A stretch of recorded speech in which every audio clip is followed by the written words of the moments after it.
I don't think so, guys. Welcome back to an episode of Unmotivated. We're here with, go ahead and say your name. I don't want to get it wrong. Deena Abdul. Deena. See, I almost was going to call her Deanna. It's awful. It's okay.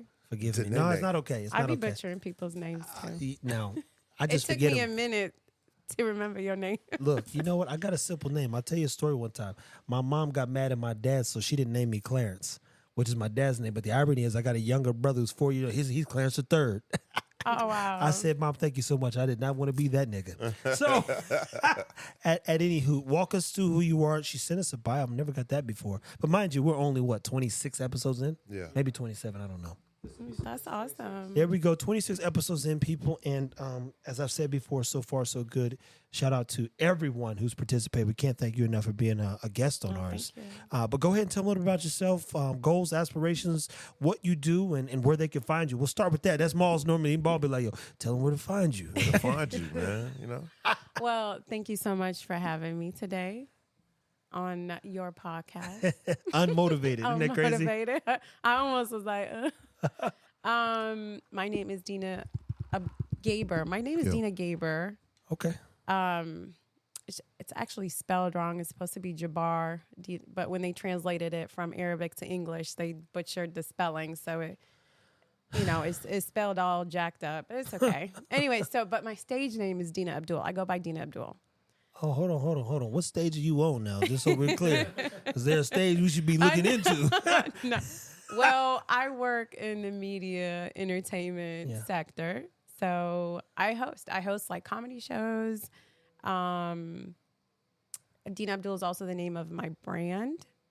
So anything, when I say stage, when I any films that we produce, that's just how people know me, Deena Abdul. Okay. So AKA Deena Abdul. So what made you put the Abdul? Is that like a middle name or you just like? So it is a segment of my middle name. It's a piece of my middle name. And because people struggled so much with my last name, I kind of wanted to make it a little simple. So you mean the world fucked you over and you just said, you know what? I just got to change something because this isn't working. This is not fucking working. No, I wanted it to stand out too. I don't know if you ever heard the story of why Jamie Foxx called herself Jamie Foxx. No. Objectively, they were terrorizing some people on stage and he says, shit. He said, this is a crowd tonight. So he was literally looking at a chart of like all the comedians and he picked two names. People that are normally nicer to women. Jamie. He said, ooh, and Fox, that'll work. It was somebody. So he basically compiled a name in a moment just to come out as somebody that they wouldn't pick on because they would terrorize them. And even Bernie Mac, that segment where you see Bernie said, I ain't scared of you motherfuckers. He said that literally on Def Jam that night, they had sent a guy home crying. Oh, wow. He never made the cut. So Bernie Mac, it's like, yo, he improv that. And that's why he kept saying that. Because they were like, I ain't scared of you. It's like, oh, niggas is awful. It's funny you bring up Jamie Foxx because that's like my future husband. He don't know yet. Don't laugh. Well, you know what, man. I'm gonna make it do what it He do. don't know yet. Oh man, hey, believe me, I'm gonna get to Jamie. You have no idea. I'm a fanatic. I'm such a big fan. Anyone that can make you laugh nonstop. Hey, we know what And to do they to you women. sing. Hey, you know what? The women said, but he's just so funny.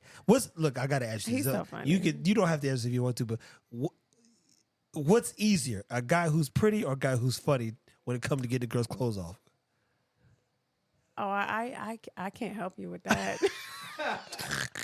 But I am attracted to humor, 100%. Humor, 100%. Because I'm annoying. Like I have to be able to make you laugh. We have to have an understanding in the So hold on, when you humorous say world. annoying how? I'm silly. I'm goofy. Oh, you're So, funny. You say I'm annoying. I don't know if you I don't know you until if you like Mitch Trenchbull from Matilda or you like mad chill. Annoying, like, oh God, here comes Mitch Trenchbull. we got to be able to make each other laugh. That's fair. You have to have a sense of humor. Okay, so we talked before we turn this thing on. You've got two podcasts you're on. What's the motivation for your own personal podcast, and where can they go potentially hear that? I know it's dropping soon. So I have a podcast out. Actually, it's not out yet. It's about to be out January. Yeah. It's called Social Alchemy, and I get. It's really focused on a lot of sports, fashion, and business. So I have the honor of interviewing athletes that come on that will talk about their journeys and transitioning from the athletic world into the business world, and their calling and how they came about making different choices in life, and how the athletic world actually helped them with their disciplines and all of that. I played ball growing up.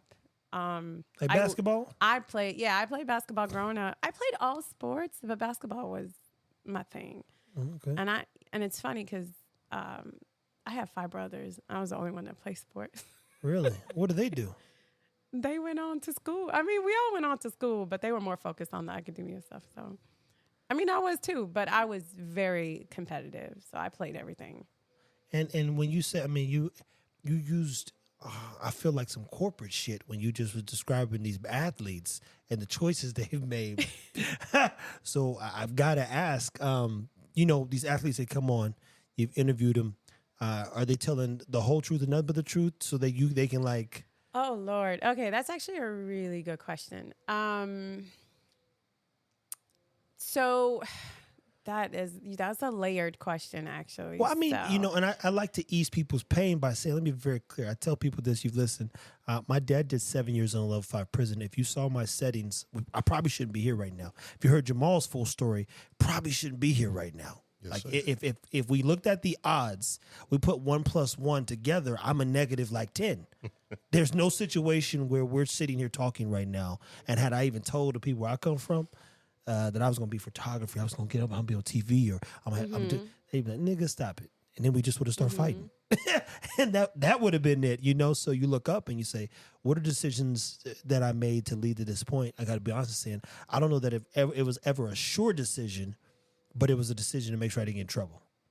If that makes. So when we talk to athletes, Jamal's going to tell his story one day, and I'm happy to tell mine. People already know mine. I have nothing to hide. I'm like Marshall Mathers in fucking 8 Mile. If my story in truth, and I do mean the whole truth, so help me God, helps one of us, black people, choose to do a little bit different and be a little bit better and make a difference in this world, then I've done my job. Period. So Absolutely. I'm guessing it can get complicated when you might want to poke and pry and maybe get them to open up a little bit more. Right. And then pride sets in and ego. And then they're like, I don't want to talk about that. You can ask me anything. I'm telling you everything. Right. No, I think you covered all the bases right there. The reason I really wanted to sit down with and tell the stories of these athletes and people that are in their environment is because, of course, we're going to go to the idea of there's a lot of stereotypical conversations out there about wives, athletes, and all that. And give us a stereotype. We got to know. Just well, look, in regards you should see your face right now. We ain't got the camera on yet. You got to look. You said stereotype. I'm black. I must steal, and I must be stupid. I get it. What's the athlete and wife stereotype? So, having been married to a pro athlete for a very long time, I mean, I was very naive to a lot of things, because I'm from a different culture, and I was, I came to the States at a very young age. You said 8 years old. I read the thing. Yeah, and there's just a lot of things I walked into that I really didn't know. She didn't know that this American nigga was something different. I say this is not a normal nigga. And This American nigga is something else. He was also from the west side of Chicago. Oh, man. Hell no. No, but he's such a good guy. He's very disciplined, very quiet, very humble, very generous. His name is Luther Head. A lot of people might know him. A lot of people may not because he's old school. Yeah. Played around T-Mac era. I personally, I don't watch any sports, so I'm the worst at that. Like Jamal probably knows for sure, but I couldn't. I'd fall asleep at an NBA game if I was courtside. And football too. I don't get sports. It makes no sense to me. And I played. I was active and super athletic. I still am. No, I mean, I couldn't name a lot of people right now. But look, the I stereotype. have a lot of favorite We got to talk athletes about that. right What now. is the stereotype? So there's a lot of different stereotypes of being an NBA wife. And of course, it goes into the conversation of being a trophy wife. Trophy. Yes. And it could lead to the idea of, women marry into the sport world for money and all, there's just a lot of different, it's just really what Let me topic ask you want to talk about. What % of them marrying a bag is true or not true? Like how many of them come from? I cannot speak for other people. I can speak for myself. But we like opinions. Yeah. We like a good opinion. I'm not asking you to condemn anybody. I can tell you this. All of my NBA sisters, the way they hold down their families, their children, those are love marriages. The way they dedicate their entire life, sacrifice, and just to help lead their families and support their husbands. And they are the backbone of each family. I'm sure there's people who have come along the way that were there for the money, but all I know is my real NBA sisters, I know their stories. I've seen their struggles. I've lived through it. And that's love. Let me ask you this, and again, don't take nothing I say personal. And this isn't targeted toward using any Oh, Lord, imagine. okay. But would you say that a woman who prefers an NBA player is like someone who prefers a white woman or a black woman, or like when a girl's like, no, he's got to play sports or he's got to be in the NBA. You're like, damn, you only talk to niggas that play in the NBA? Like, how you even get there? Like, where they at? Oh, You got to understand, though, I'm not from here. No, and you know what? So, I'm going to tap into that because I like Cairo, It's a Egypt. different type of environment here. Of course, every woman in every country wants to marry and be secure. It does not mean they have to play sports. They can be in finance. They can be What number engineers. provides security in your experience in life? What number? Yeah. It's not the number. Oh, it's It's always what the you number. do with the number. Like, what are That's you fair. doing with your money? There's people that could survive off 30,000 a year. I don't know how, but they do it. Look, hey, we've seen some rough times too. Like, don't be knocking people down now. No, But- look, my mom made $4 at one job and $5 at the other. My dad I'm did 7 telling years, you. and she had 3 kids. So believe me, I'm very much with Toys for Tots. They brought me Christmas, so you'd speak it to the choir. Yeah. She would sleep on Christmas I when they knocked lived- on the door because she was so tired from working. I I've been lived there. a very comfortable lifestyle in Egypt. My father was he was a physics professor at one of the top universities in Egypt in Cairo, and my mom was a doctor. Okay, so we were. What kind of doctor is your mom? She's a gynecologist. Oh, wow. Yeah. And they have an amazing marriage. They're still together after 50 some years, and That's how it goes in overseas though, a it's lot of just times. it's just That beautiful. divorce thing ain't And like always happening. man, they love the hell out of each other. Yeah. Like they can't be apart. So then define to us what's love. Don't worry, I'm gonna come back on some. I'm gonna double back. But if you had to define what love looks like, especially from a child's standpoint, and then even potentially being in it yourself at times, what does that look like over a 50-year marriage? What does that love look like? It's loyalty and commitment and communication and understanding and battle and like resilience. It's a lot. I've seen a lot. Through thick and thin. And really I saw, like, my father got really sick around 1997. He had liver failure. Oh shit. And my mom dedicated her entire life after that, like taking care of my father after he had his surgery, his liver transplant, and taking care of 6 kids on her own. And she sacrificed a lot. You got to understand, my mom, having been a lawyer in Egypt. Hold on, she's a lawyer and a doctor? No, I'm sorry. I'm so sorry. Not a lawyer. I was like, oh, she got that double. a doctor in Egypt. She really gave that up and came to the States. She came here by herself to bring us here one by one.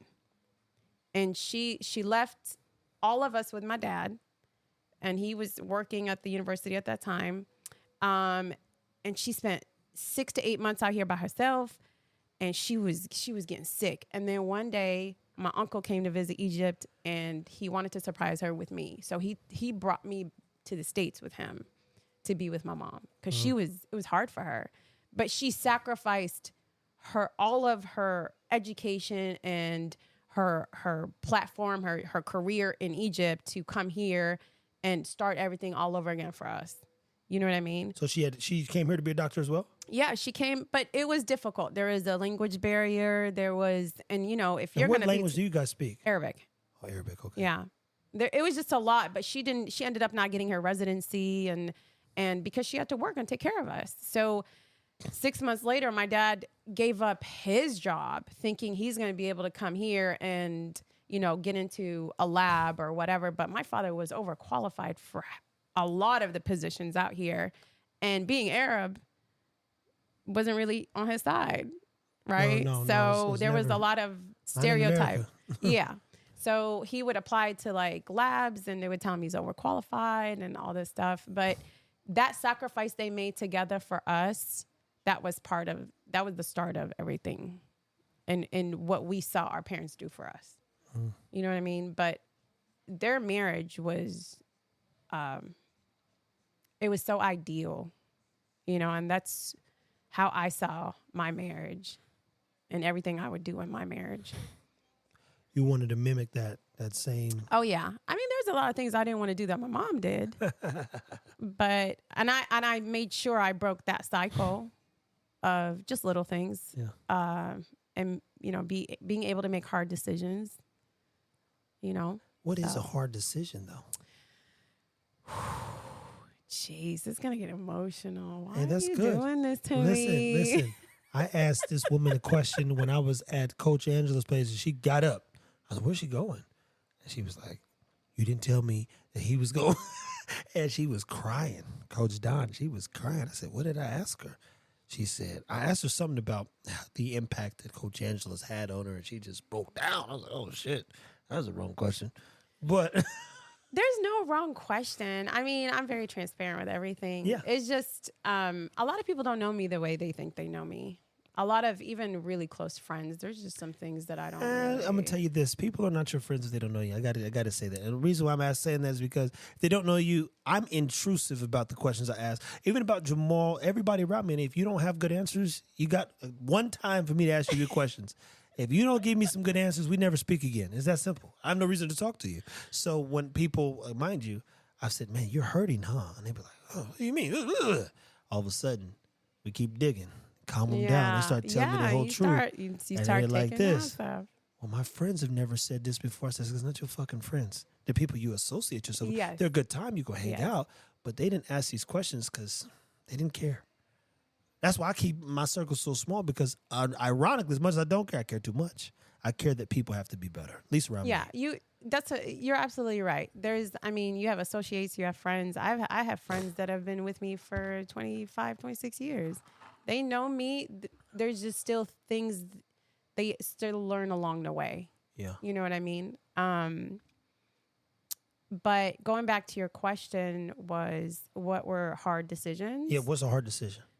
Just walking away when you didn't want to. When you have to. There's just times where you have to walk away from situations, and hard decisions are also learning not to listen to other people. That noise. That was hard because everybody wants to give their opinion and I'm talking about your parents, your brothers, your husband. Like everyone has an opinion, and you never really kind of listen to yourself. So one of the hard decisions I had to make over time was to start listening to me and what would be right for me and my children. And let me ask you this. I told Jamarcus is over here he's got the headphones on, but he's not talking. We'll do an episode with him. I told him one time, and he's about 36 years old. I said, you're only about 2 years old, right? And he was like, what? I said, you just now at 35 begin to think for yourself. I said, this is the first time you had your own idea. And no one can influence. I mean, I'm of influence, but I'm only influenced you to think for yourself. So when you think about even what you said, you had to make choices that required you to basically get to even know yourself better. and then Yeah. require something from yourself that you've never required because you've been so concerned or consumed with others' ideas of Others, how you yeah, should be. Exactly. So you say, especially being a woman. you go, so when did you, and I pose this to them, because people look at me crazy. I said, when did you have an original thought? And they go, fuck, I guess fucking never. Because if the first thought that comes to your head, what someone else might think of you, then it's not your idea. But there's also that stance of you can have amazing ideas and somebody could be in your ear and talk you out of it. Like I had a lot of that growing up, especially with my brothers. Yeah. And over time I realized, I'm like, oh, well, I thought about this 6 years ago. I should have listened to myself and not have listened to my older brother who in his mind, he knows better. You know what I mean? Because what can work for him might not work for me and vice versa. So Exactly. it took me time to be like, I'm going to be stubborn. So is it a hard decision, or was it just the decision that needed to be made? It was hard for them, Which everybody else to. For Any decision that's hard, often hard for other people, not you. And it's because of how they're going to respond oftentimes. Because when you get to the place where you know it has to be, the decision has to be made, was it hard? It was like, damn. Why one did it of take the so hardest decisions that my family did not like that I made was I did not continue on in the medical field. long? Yeah, that makes Yeah, sense. and Yeah. I went in a whole different direction. And I studied kinesiology. I took communications. I went on to get my physical therapy. I wanted to be a physical therapist. I wanted Shout to go out to into Jackie. sports. And one day I was like, I over can't it. be around all these people that are like, if you don't want to get better, I can't sit here and convince you to get better. Like you need to You got to do something. do better. Yeah. So I just felt like I didn't want to spend the rest of my life trying to convince people to take care of themselves. No, that. And it took a toll on me. And I, as an artist, I kind of wanted more of free will. And I really went against what my family expected me to have done. you know who Hill Harper is, right? Yeah, Okay, absolutely. so you know he's supposed to be a doctor. He's supposed to be a doctor. He was supposed to be, yeah. Yeah. He was at Harvard becoming a doctor when somebody invited him to an improv class. Oh, And when he got invited, he goes, oh, wow. he enjoyed it. I really like this acting thing. This is, and he's black. And then he wrote a book called Letters to a Young Brother. Yes. And so, you say, man, that's an interest. And that's why I read this story. I mean, it's in his book. But you go, that time where he's telling his parents, like, yo, I think I'm going to just take acting. They're like, nigga, what? You're at Harvard about to become a doctor. You're like, oh, you want to act? You want to tell stories? Yeah. No, that ain't gonna work for us. But fast forward, Emmys and all that other stuff that he's won Yeah. for being on shows Yeah. and having consistent pay. Because I think most parents just want a child to be secure.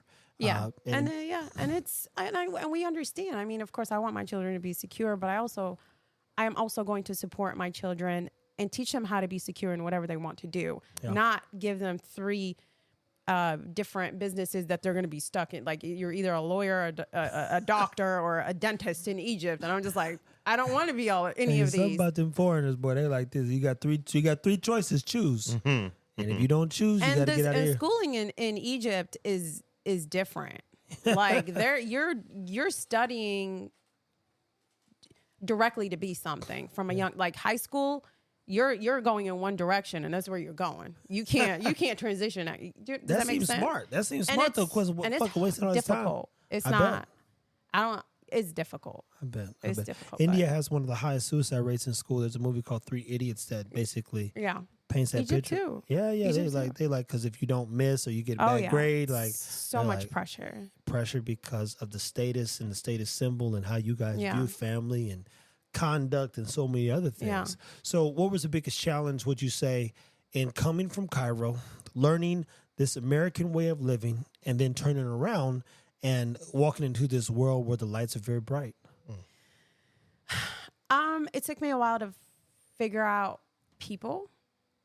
I would say that was my biggest challenge. I remember just being young and not really understanding that people don't like you because you look a certain way or because you're brown or,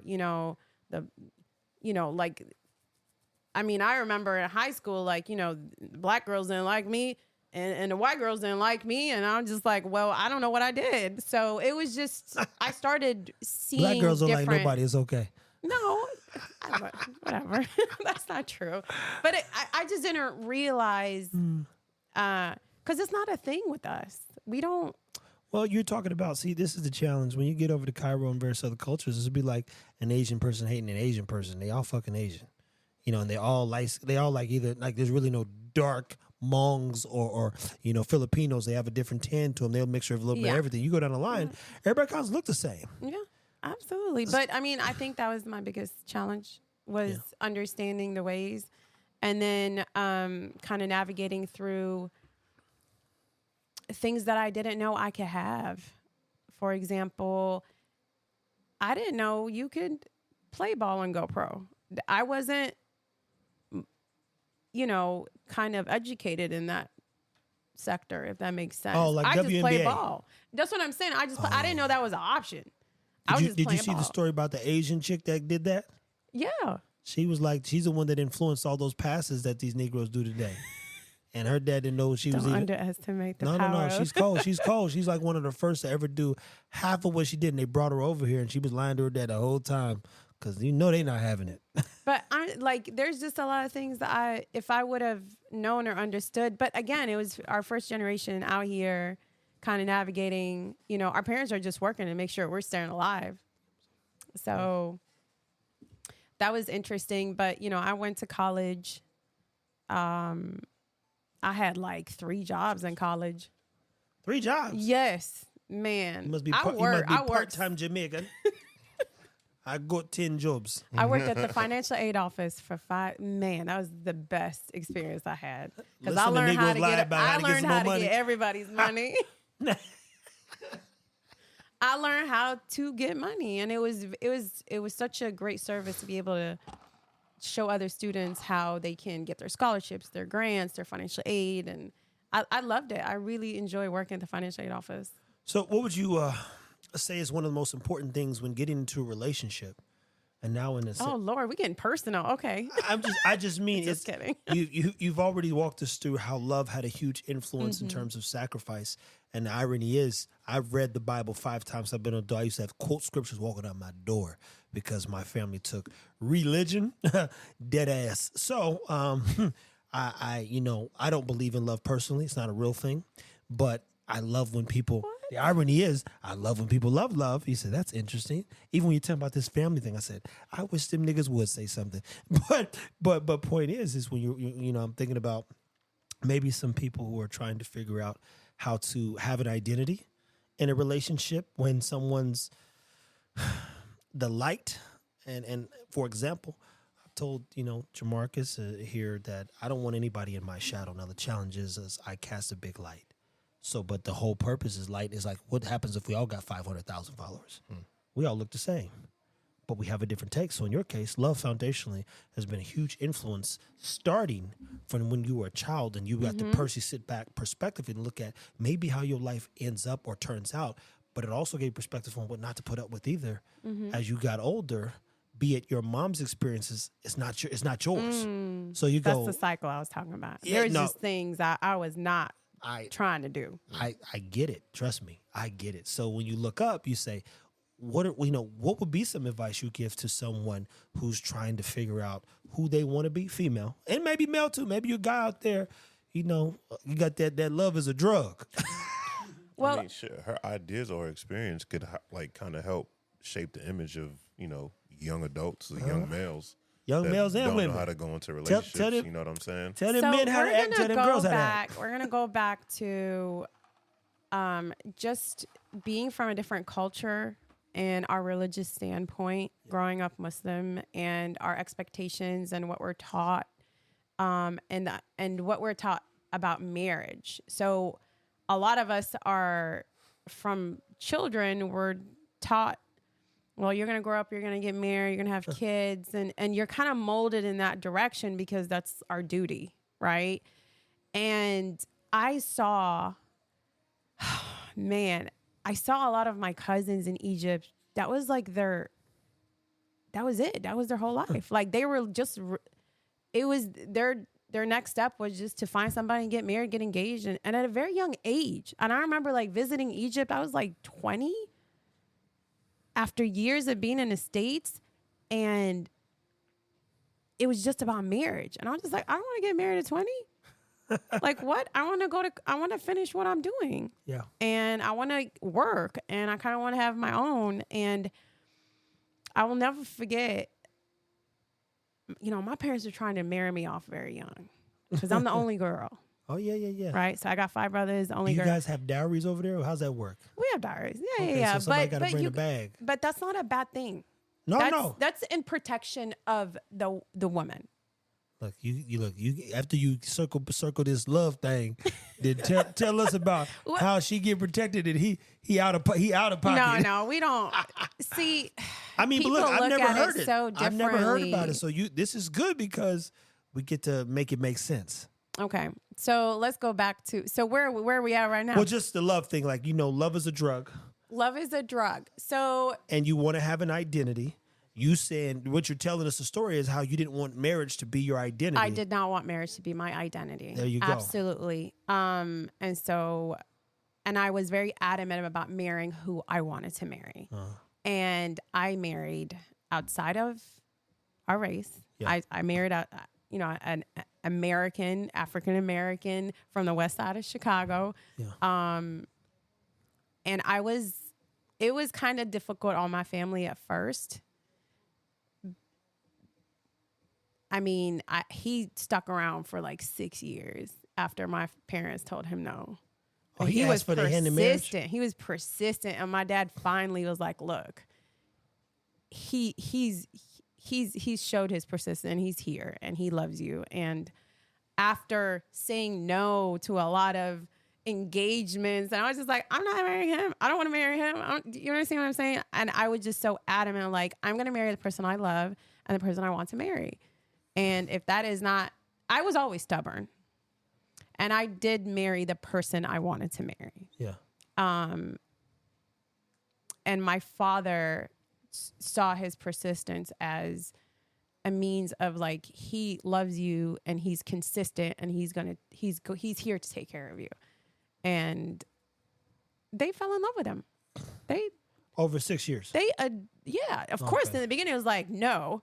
Yeah. But as time went by and they got to see him and I will never forget, he didn't, like, my family knew about him for a long time, 6 years. And knew about him because you was day, keeping him secret. You know how you foreign girls are. They like, we ain't saying shit.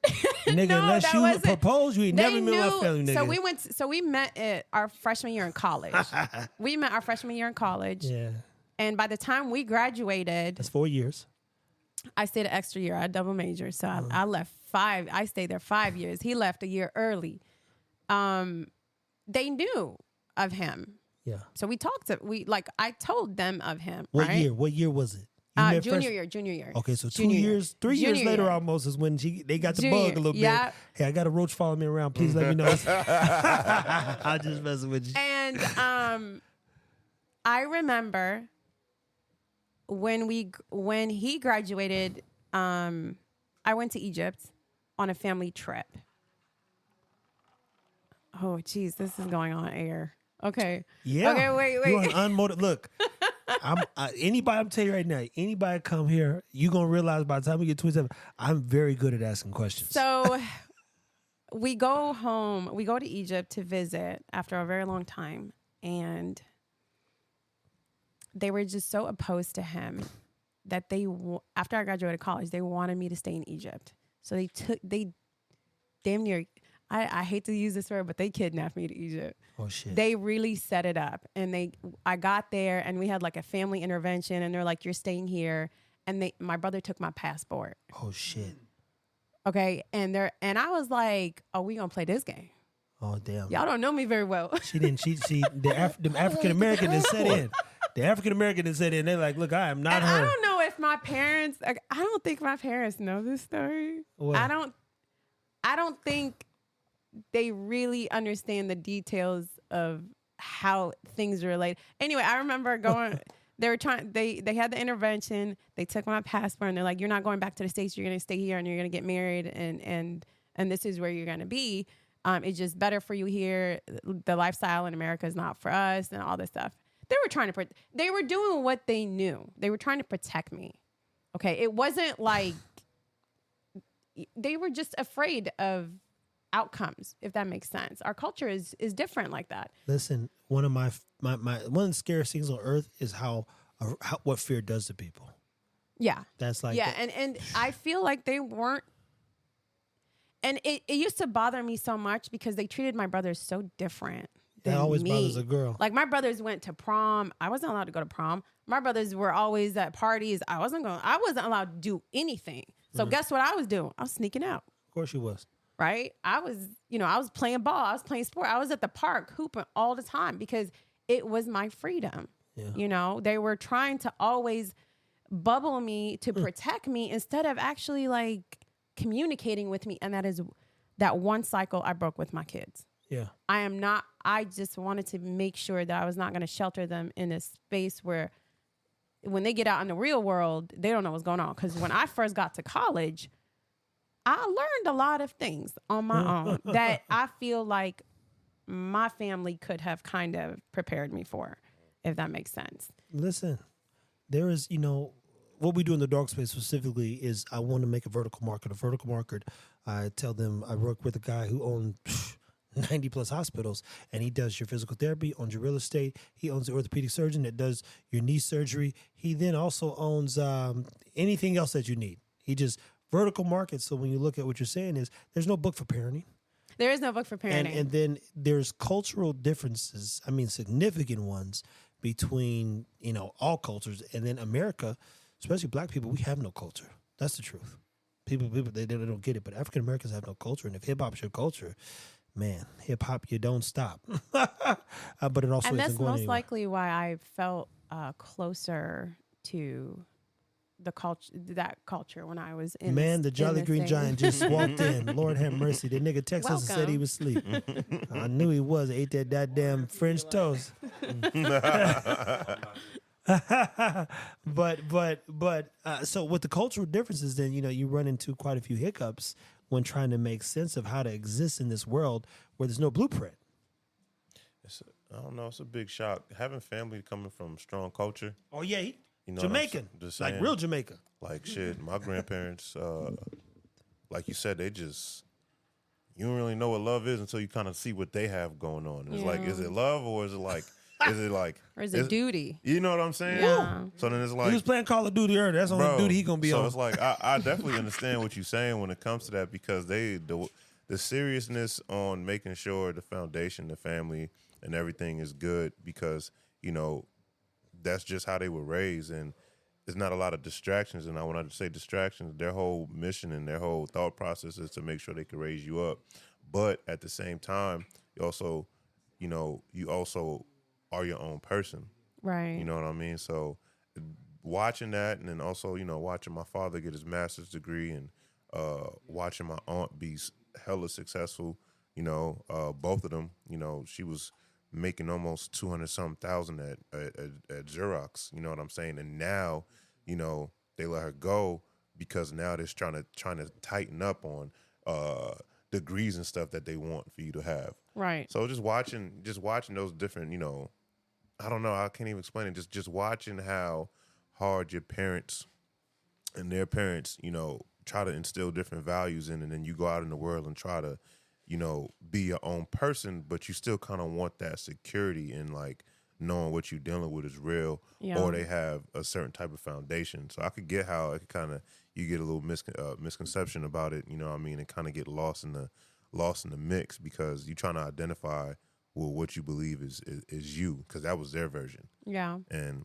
unfortunately, I do believe as the generations is getting a little bit more wicked because it's just so many fake options, so you just feel like, you know what I mean, you always could. It's good to feel like you could restart, and today's a new day, but some niggas take that shit a little bit too far. Now you got to finish telling the story though. How did you get out of there?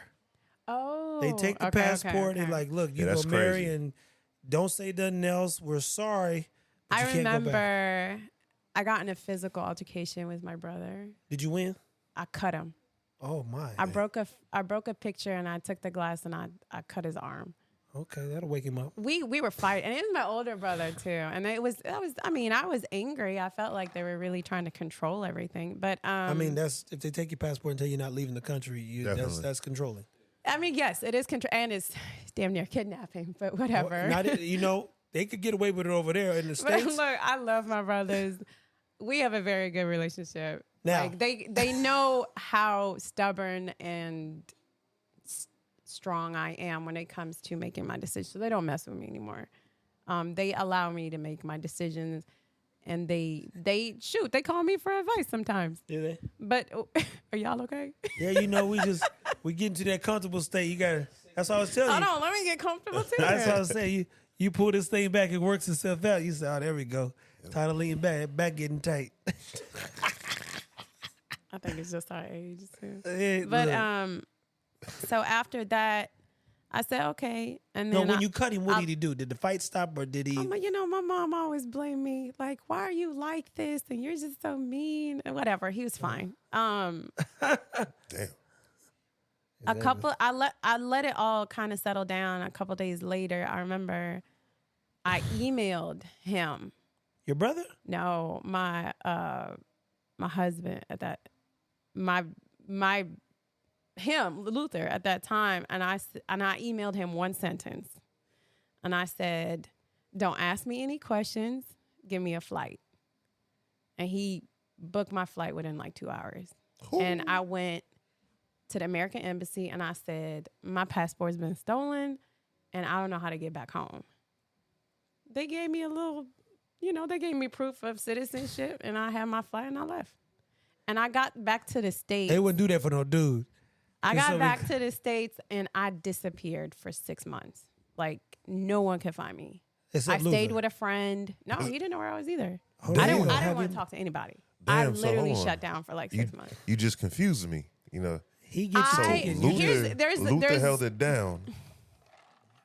It's a bit more complicated than that. I got you. There's kind of like a backstory to that situation, and I wasn't going to that. Yeah, leave it in the back. Yeah, and he had just gotten drafted in the NBA, mm-hmm. and he's a rookie, and he's getting his space, and I wanted him to have that as well, and I wanted to focus on what my next steps were. So I remember staying with a friend at that time, downtown Chicago, mm-hmm. and I was a personal trainer. I worked at LA Fitness in Hyde Park. I'll never forget. I love that job too.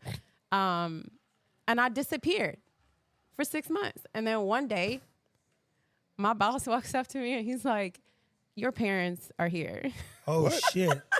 Damn, some real coming to America shit. No Google or no such Jaffe Joffa is here. Hey, remember that scene where he seen the rose? He goes, "Shit, this nigga is here. We got to get out of here." That's exactly how I felt. But and they kind of took advantage of the situation because I had I was very close to my father, and it was my mom and my dad. And my dad sat me down. He's like, "Look, whatever you want, we're gonna work on it. But I want you to come home, and I love you." Come home to Egypt or come home to. They were staying in the U.S. I was the one staying in Egypt. So hold on. Who swindled you to go back into Egypt in the first place? Her brother. My mom. Oh. No, the mom knew what was up. My mom and my brothers. It was my brother's idea. The mom plot. Look, you'd be surprised. Them women are deceitful. No, at that time, no. I'm not saying your mom's deceitful, by the way. My dad wasn't aware of a lot of things. I know. Men don't be, look, let me tell you this. No, my dad was sick. So he wasn't in tune. Look, men don't have them type of strategies, no disrespect, unless they was raised by a woman. And a lot of times, when women do this stuff they doing, they be like this. You know what you need to do. You hear it in the movies. They be like this. You be like, damn, that nigga, that wasn't his idea. I mean, yeah, but honestly, I think she was influenced more by my brother's decisions and maybe their wives. What everybody thought was right for me. Man, you know what? I tell you this. You're not helping my situation. I'm gonna tell you that not right at now. all. And just in general, because you go, I hate the idea that marriage is the destination. I did a talk once, and I talk a lot of shit a lot of times, but it is the truth. I said, some people think that marriage is the best day of their life when really it's just a day you fucking gave your life away. Wow. The best day of your life is a day you figure out what the fuck you was put on this earth to do. I said, you figure that out, you can get married, do whatever the fuck else. But it's the Mark Twain quote as well. It's the day you find your purpose. Somebody's, I'm married now. What the fuck does that mean? Yeah. You got more bills. You took on somebody's debt. You signed a contract. You have no clue about what they can get or take from you. Now you got more liabilities. You got assets. Does she own anything? No. Hey, I get it, bro. But I've heard this conversation a lot. A lot of the things like that, bros, and also like really vetting the person that you even thinking about doing that with. A lot of niggas don't. Let me tell you this. Don't do that though. 9 out of 10 people don't even know who they. We just heard me tell you, Jamarcus was too. Yeah. And think about, look, how old are you? 33. Yeah. No, 34. 34, and you. I've been around for 4 months, and what I tell you this: I've watched this man come into his own and even become better. And I don't know him from Adam. I can't tell you about the other 30 years of his life. 8 years, 5 years, 2 years. I ain't been around a good year to really make a good assessment. But I can tell you, foundationally, Maul's a good dude, and so he's gonna do right, he's big energy, etc. But when we really start talking about getting to know ourselves, Maul know I ain't putting up with nobody and no shit. It's just it don't make sense to me. I have nothing to lose. There's no family to go back to. So when you say vetting, you never know a person. Oftentimes that they fuck you over. Oh. Yeah. Well, okay. Here comes the bomb. That's the bomb. Okay. Goes, well, he killed 32 people, but I still love him. He's not a bad person. I don't know. I mean, I think life is the entire journey is really getting to know yourself as well. So and then you go through different chapters of your life. Each chapter is different. You're learning yourself in a different way. So it's not necessarily an attack on marriage. Like I think marriage is amazing. I'm think just talking having about the identity side of it, like you identity. said. Yeah. So here, with that, all your family and everything in Egypt, you told us, and I'm saying everything, but that's what they wanted for me. Again, is that not what most men like? Even let's say Maul has a daughter tomorrow, or if Jamarcus had one or Jalil has one. Every dad is gonna say, make sure you don't marry a fucking bum. She might love that bum. Make sure you can marry a guy that provide. Is it about marriage or making sure you're good in life? So the way we are brought up, or my culture, speaks of marriage, it's more of the spiritual. When they know the husband has a good spiritual bond, or a good moral compass, or something that is guiding him, they know that they're going to be able to take care of their daughter, whether they are wealthy or they're not. Of course, the mom wants, if you ever watch Bridgerton, the mom wants you to marry comfortably. So you're comfortable. So you have everything you want as a woman. And that could be things that she wanted that she wants for her daughter in a marriage. You know what I mean? But my mom had a comfortable lifestyle. Yeah. My dad, she was a doctor, loved the mess out of her. He treated her so well, and she was very happy, and she was happy being a mother. Can I ask you this? You know what I mean? And hopefully this, and mind you, I'm not going to say that you're saying that the percentage of this, but in terms of all the people you might have met, but what percentage of the women that you met outside of yourself, and you talked about the basketball wives per se, actually have real careers? Because from what I've read, yeah, exactly. He's getting in a lot of different I feel each topic is like a different podcast. No, I mean, but beauty about it is, look, if this is something, I would tell you this. Normally, I tell people, hey, we're going to do 4 or 5 a person. If you like having these conversations, look, this is what I do. My worst day, I ask you questions that terrorize the world and terrorize someone's mind. My job when I ask a question is to make somebody think about who they need to fucking become. I have a show that I'm working on, and it's like an interview series of the wives. Yeah. And I really wanted to celebrate the different wives, all of the wives, and all of their accomplishments outside of basketball. I've never watched Basketball Wives, but does that show celebrate? Let's not. Okay. No, not at all. No. What's funny enough is I was getting casted for that show when we were playing in Miami. Yeah. And we were after a lot of us signed the contracts, they started. I can't knock the show. It's doing very well. But what it does though, it's kind of like Paul Wall was asked once, would you ever do something? Entertainment. Yeah, but Jay-Z was asked too. So Jay-Z, he says, man, it takes 17 people to get me asking that stupid shit, and then you get fired. Like there's certain things when you do real business, and no disrespect, because some of them will leverage that shit and went on to do great things. I'm not knocking it. What I'm telling you is it does not feed the good part. It did not represent. Especially with your It did not represent my experience or my sisters. A lot of it, but they did great. Yeah, but it seems tumultuous. Because it's That's entertainment. That's a business. That's what gets the audience going. That's exactly what they're aiming for with that. The NBA Wives can. The president of the NBA Wives organization. Oh, it's a real thing. Yes. Oh, no, I remember the NBA Wives. The game is a real thing. When these wives get together, they got committees and everything. We have lawyers. We have doctors. Did you know Rose Matumbo? Did you know Rose Matumbo? I know the Matumbo name. Okay. So Dikembe Mutombo met Rose, and this is a beautiful story. Who's Rose? Is his wife? His wife. Okay. She was in medical school when they met. So she was in school to become a doctor. Yeah. Her background is in medicine. And that's why they were eager to go back to Congo and build a hospital. Oh, shit. Yeah, there's so much that is not told and shared. And we go back to the stereotype of how people see the wives, right? Well, no. But how it's portrayed, though. How they see and portray are two different things. That's Western media for you. That's what they want you to see. If they want a black man to look a certain way, they're gonna put him on the screen a certain way. Yeah. If they want an Arab to look a certain way, they're gonna keep feeding you like Arab terror. Like, it's just Western media. That's what you're taught from when you're young. Yeah. But the show is entertainment. That show is entertainment. I walk in anybody's house and say, what is going on here? But no, that does not represent our stories. Okay. And so why don't they come up with a show where it shows how maybe someone That's what we're doing. Now, I can't talk about it too much. No, you're good though.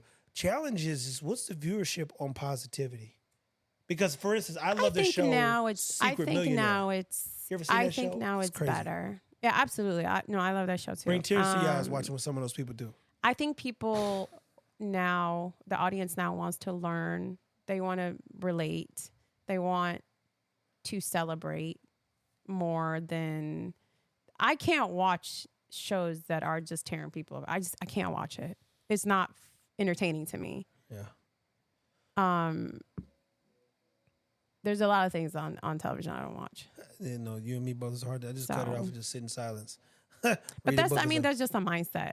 That's just how, like, one, I can't waste my time watching it. That's one thing. So look. I'm gonna ease up on you a little bit. I'm gonna let it. Really? Because we going. Look, in a lot of directions. Everything I don't. So the beauty about it is, so people, I'm gonna be very clear. I've never had a conversation with her before this. Not like a conversation. You know, most times, like, if we jump on here with Jamal, I know exactly where to take him. We put a topic together. She literally is a friend of a friend, and said, "Hey, you know, she's got a podcast." She said, "You guys can come on ours at some point." And I'm like, "Well, we can get this done today." You know, getting yours out the way per se, because I appreciate anybody who's working towards. And mind you, she's been successful. She's gonna probably be successful whether she's on ours or not.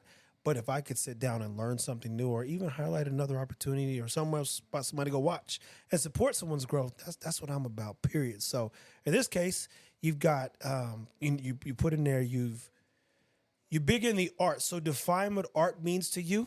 Be it you've had bags. From my understanding, you've produced some things. You've been in potentially a few shows. Sounds like you signed a contract at one point. We was gonna be in the show. What does art mean? And be it you shift. So parents, like, you're going to be an engineer, a doctor. You say you was going to be a physical therapist, to be clear. And most physical therapy, you want to get your doctorate in it anyway. The point is, you're just going to be a physical therapist, put you in that doctor world, and you say, you know what, I'm more of an artist. What is an artist? And what are some things that you're doing in the art space to impact it? Well, an artist to me is just someone who's able to express themselves in different ways.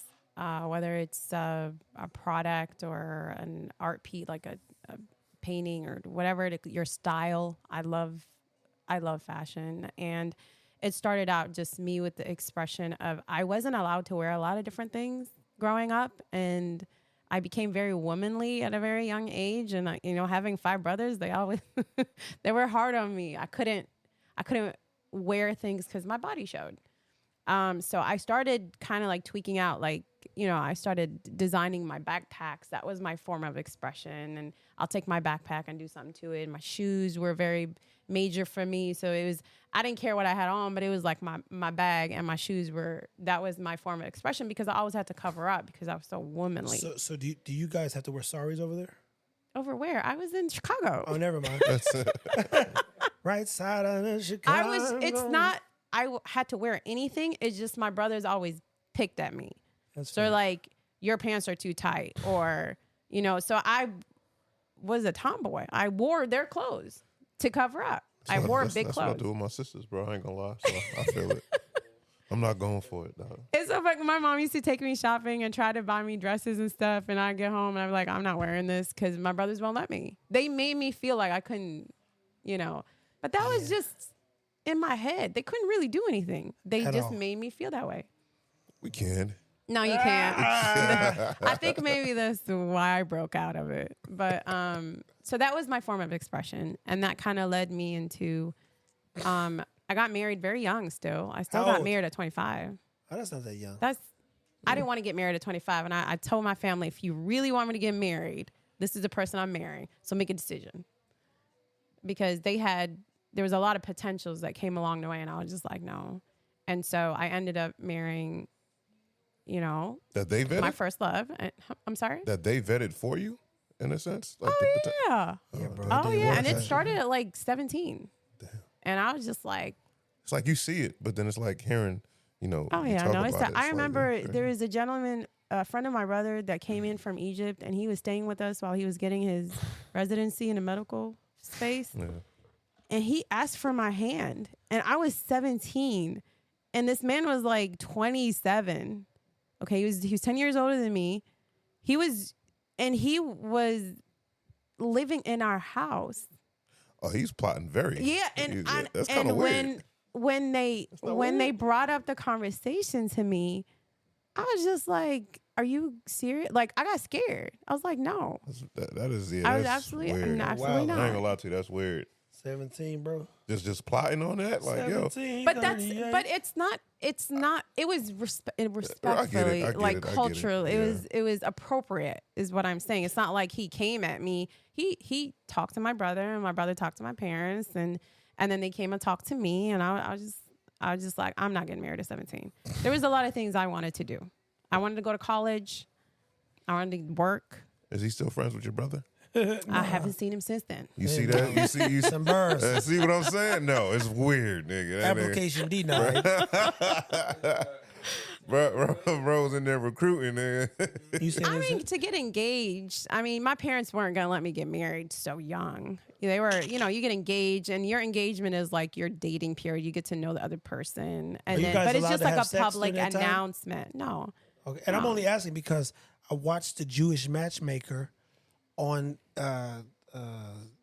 Netflix, and there's a style of Jews where they can't even hug or touch unless they get married. So the first time you even allowed to hug your woman, Same thing. okay, Yeah. even when engaged, is when you get married to them. So I said, oh, wow. So engagement is like a public announcement that she or he is spoken for. Godly, I hate marriage, Kinda. man. You're just making me hate it more. It's not. It's I just don't like know getting worse why and you worse. knocking marriage. I just don't get the point. Marriage is beautiful. I don't know what the point is. I don't even like Friends, so I don't. I think really qualify. enjoyed having a companion. I say that all the time. Like coming home to your husband, and that's companionship, and being able to pick up the phone and be like, hey, can you come with me to the store? Like little things, and then you're sharing moments, raising your children together. Well, children, that makes sense. You is give like- kids, it makes sense. I'm It's gonna leave that beautiful. one alone. It's just Now, it's will I never get gonna register in my head. remarried? Oh, there we go.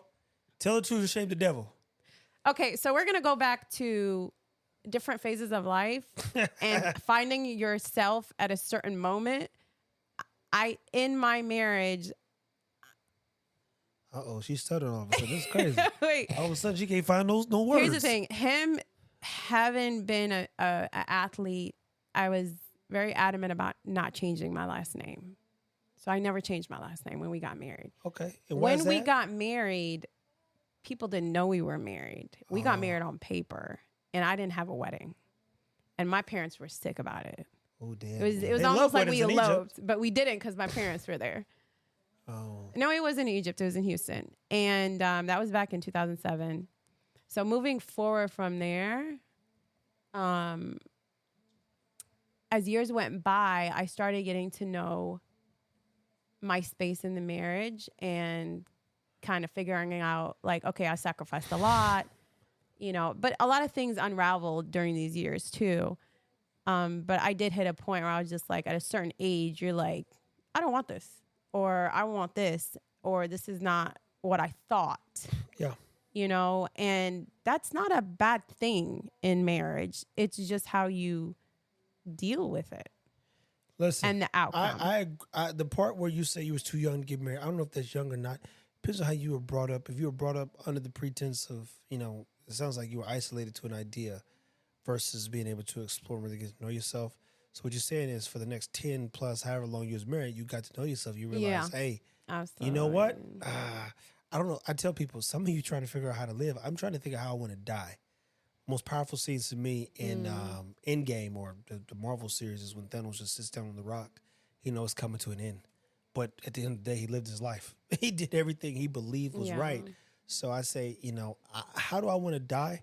I live at the edge of impact. That's my word personally. I like, who can I impact? If you come within 5 feet of me, I'm going to impact you. And so I can't keep my mouth shut, which is why I just isolate myself to a room or stay away from people because I'm like, I want too much for them and they don't want enough, which goes back to your health thing. Because I too was in healthcare and I said, oh, this is fucking depressing. It's too much. But it's not depressing. It's people. There are heroes out there that are doing what they love. Yeah. The people. My brothers are doctors. I have really good friends that are doctors, and they're happy. But even when you say that, no disrespect, I love doctors. I love orthopedic surgeons. I've had great conversations with them. It's crazy that you have to be someone's hero because they didn't want to take care of themselves. At the end of the day, it goes back to, it'd be different if like a man was like living his best life. He's walking every day. And I just been around the block. I ain't even tell nobody, hey, go give me 5 miles. Let's hit the block once a day, my nigga. Yeah. And eat some goddamn vegetables every now and then. And you might fare a little bit well, but you got to be someone's hero because they just don't give a shit. I'm going to die from something anyway. Well, shit, you want to die today? Just shoot him. Yeah, and my frustration started when I was training people in the gym. And I was just like, why are you lying to me about what you're eating? Like, we've been doing this shit for like 6 weeks. Like, you should have you should have lost some weight by now. Dude, a Russian dude one time. Like, why are you doing this? He tried to give me a hard time. He's like, hey, man, I'm not seeing any change in my body. I said, bro, you doing something else. By the time we got to the bottom of it, this nigga was drinking 2 liters of Coke a day. I said, my man. Sugar rush.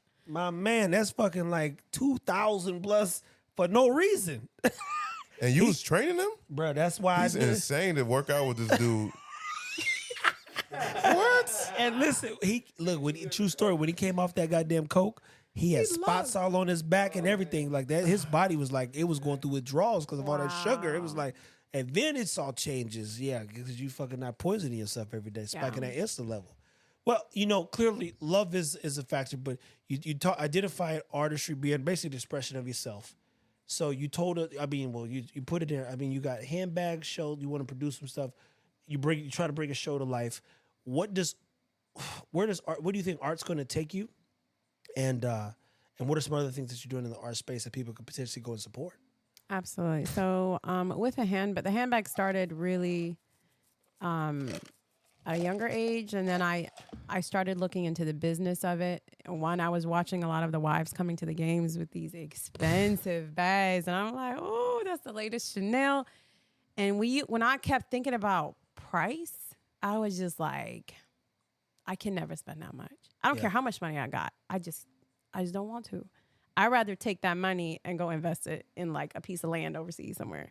Yeah. I couldn't live that lifestyle that we were so engulfed in. And I'm not knocking it. You want to get it, celebrate it, shoot. But that's how I was like, well, I'm going to design my own collection. Yeah. And that's how I launched my bags. So I started getting the wives to invest, to look at it as a business investment for them. They were always very supportive. Just the ones you trust, though. Yeah. Well, they're my family. They were my sisters in Houston. And I had a lot of support. We would do pop-ups at everyone's houses, and they would come in and purchase, and they would sell. My mom used to do Pepper Chef back in the day. Yeah, it was, but we celebrated each other, and it was amazing. And I saw the growth of it and the potential of it, and I really dove into it business-wise for a very long time. So that's how that started. But where do I see?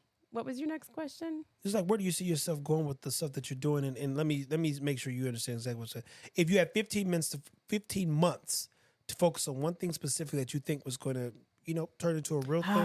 Jeez.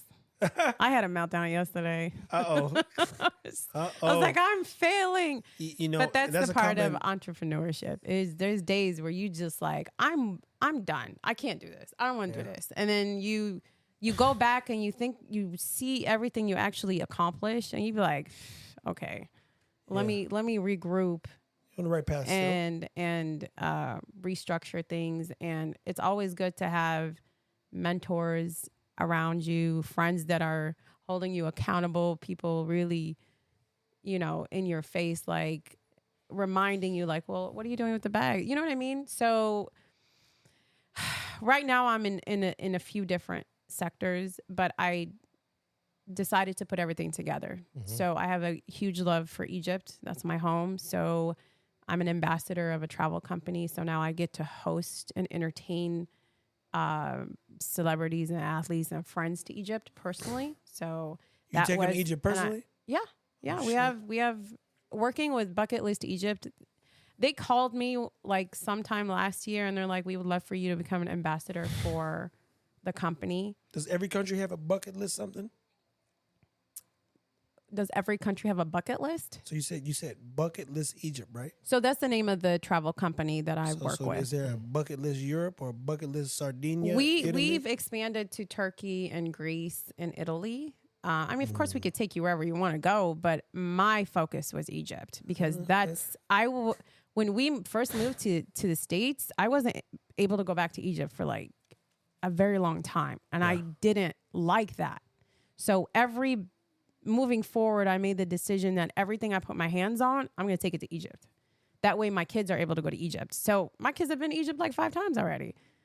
Like I wanted to make sure it's tied to home and they're able to go back. Something is in their name. They got their property out there. So when they're older and I'm not around, they have things to go home for. I'm working on launching our Senate Sports program, which is the sports travel tourism to Egypt. And I put that in the boys' name, my kids, my boys, my sons, and they can run their basketball curriculum in Egypt however they want to run it when they get older. But it's launching in 2024. Yeah. And it's partnered with Bucket List Egypt. So I'm now with this credible platform, I'm able to literally maneuver what I want to do in Egypt, which is phenomenal. The bags are really inspired by ancient Egyptian artwork. So that's hieroglyphics or papyrus or Nile River, silk. I mean, which one we're talking about? One of our top bags is the Cobra, the Munira bag, and there's a Cobra. Oh, I brought it. It's a snake nigga right here. It's this one. Okay. So, and it's actually inspired by like the Saqqara, the step pyramid. Okay. Have you been to the pyramids? Have I been to the pyramids? Yeah. I live 20 minutes from Giza. Oh shit. So I think that was in Mummy. The Mummy movie with Bradley, what's his name? Brandon Fraser. There you go, Brandon Fraser. I've seen all of them. I didn't like that last one though. Yeah, it wasn't that good, but it wasn't that bad either. But Jet Li, I know it went a little too far. The other one seemed a little bit more authentic, even though it was all fake. So I have a huge love for sci-fi, and oh really? Yeah, so what's your favorite I got into film production, and because of sci-fi?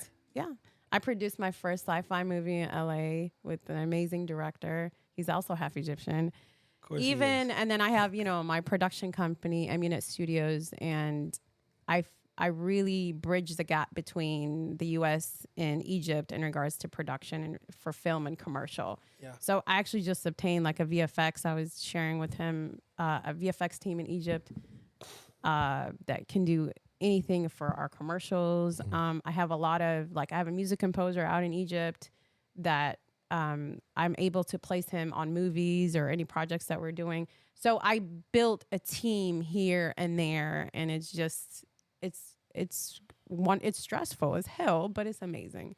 When you think about it, it was everything I had in mind a long time ago, and it just came to life. Because when I told my family I was going to make movies.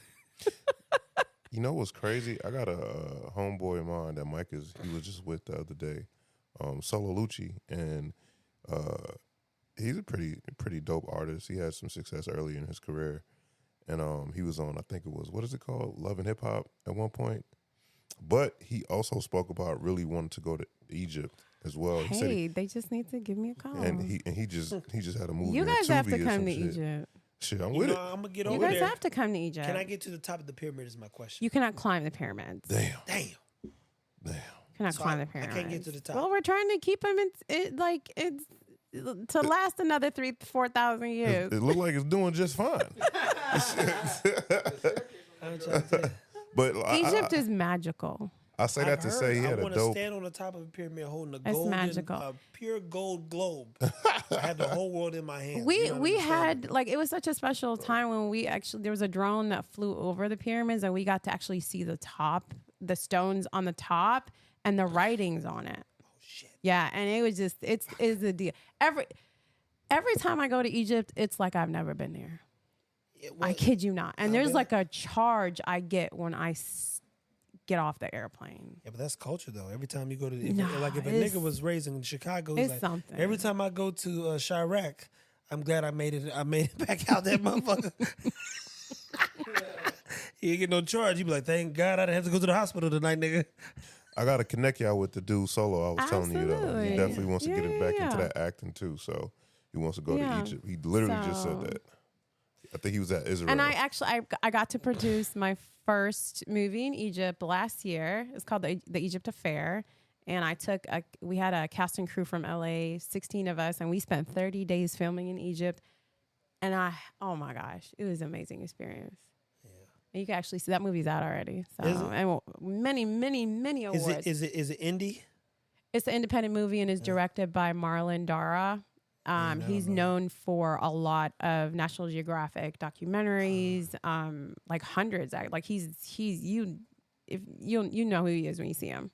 Okay. So it was great working on that level, and just produce. Like, who would have thought so early in like the movie, in like my movie career, that I was just gonna go to Egypt and produce everything happened so fast. Yeah.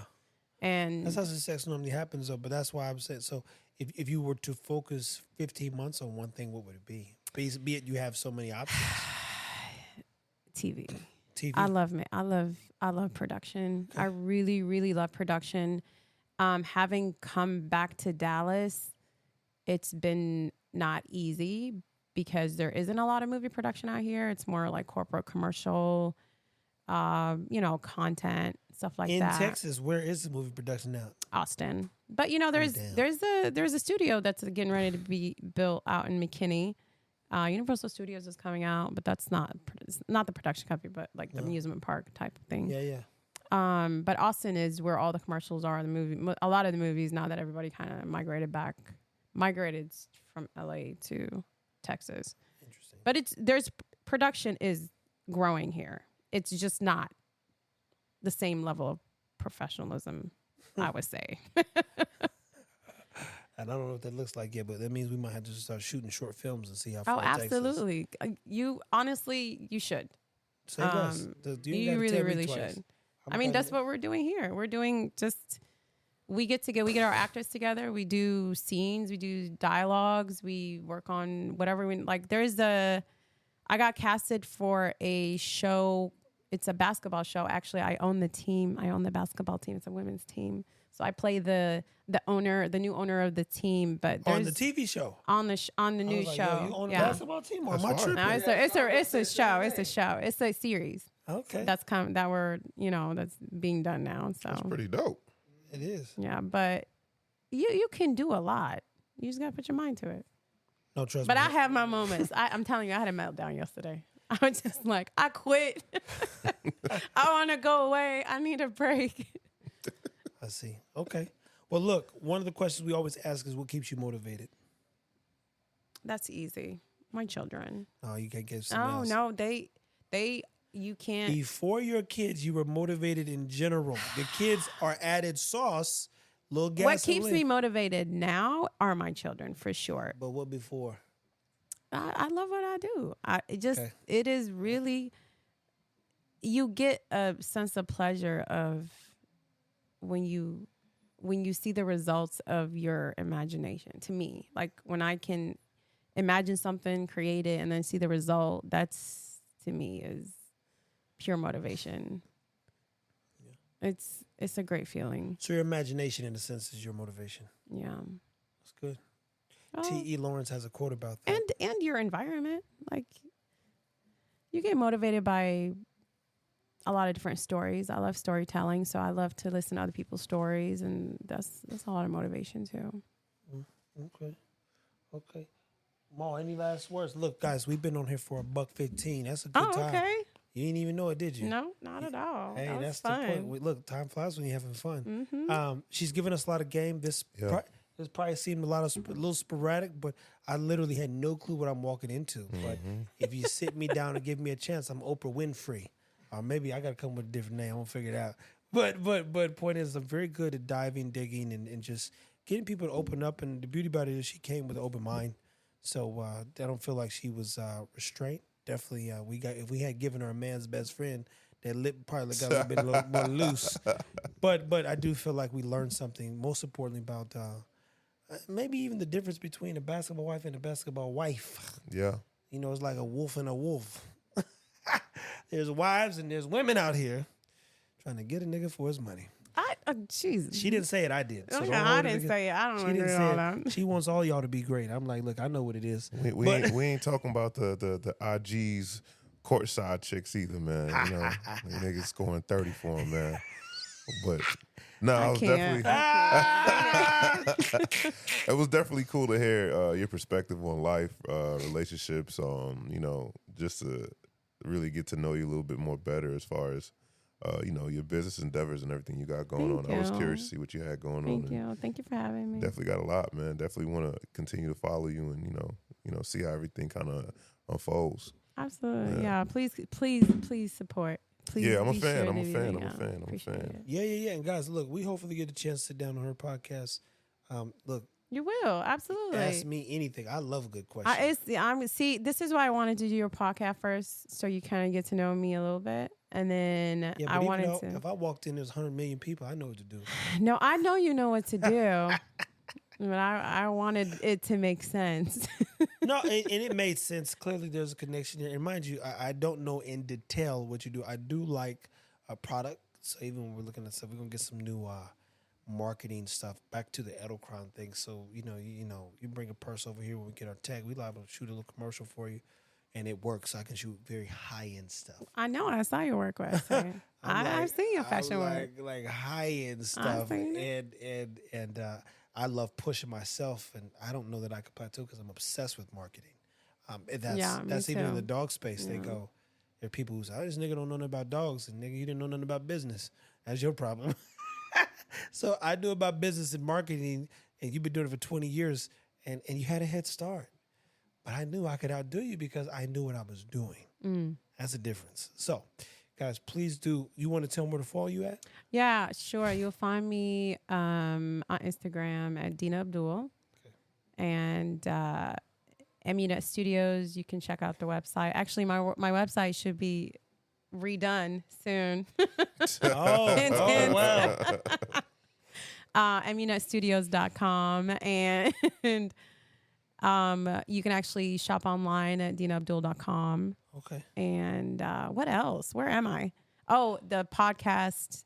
If you follow the Merge TV, you'll find our podcast coming up in January. I'm on a couple podcasts there right now.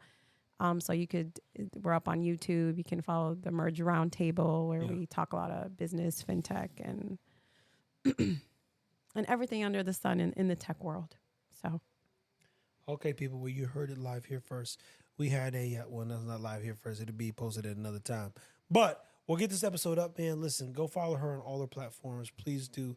If you're looking for handbags and just to be inspired and motivated, I got to be honest. Sometimes I do deep dives on pages, or I tell Jamarcus to do it. And he does a good job of kind of like, oh, well, they should do this better than, and I'll go like, oh, yeah, you're right. And I'll take a look as well. But, you know, social media in itself is leverage, man. There's so many great opportunities out there if you just invest and believe in yourself. Mm-hmm. And it sounds like, you know, just her having a connection to something that means something to her led her to leverage it, to say the least, and get over there and be a part of something that just probably sounds like keeps you inspired to keep going. You know, see how far you could take it by being, you know, a person who connect people to Cairo, Egypt. Have to come to Egypt. I know. I'm going. Trust me. You got to set that up. I'll put that up. 2026, I'm going to Egypt. So next year, I'm going to. From now on, I'm going to a new country every year. This year, I'm going to Germany. 2025, by February, I'm going to fucking Japan, and then I'll get out to Egypt. You gotta come to Egypt. I'll get out to Egypt and see what's going on over there. And anywho, any last words? No. Thanks again for having me. You are very welcome, people. That's it. That's all. In case I don't see you. Good afternoon, good night, and good evening. I always get it wrong. Jamarcus, when he's on here next time, he'll correct me. Peace, y'all.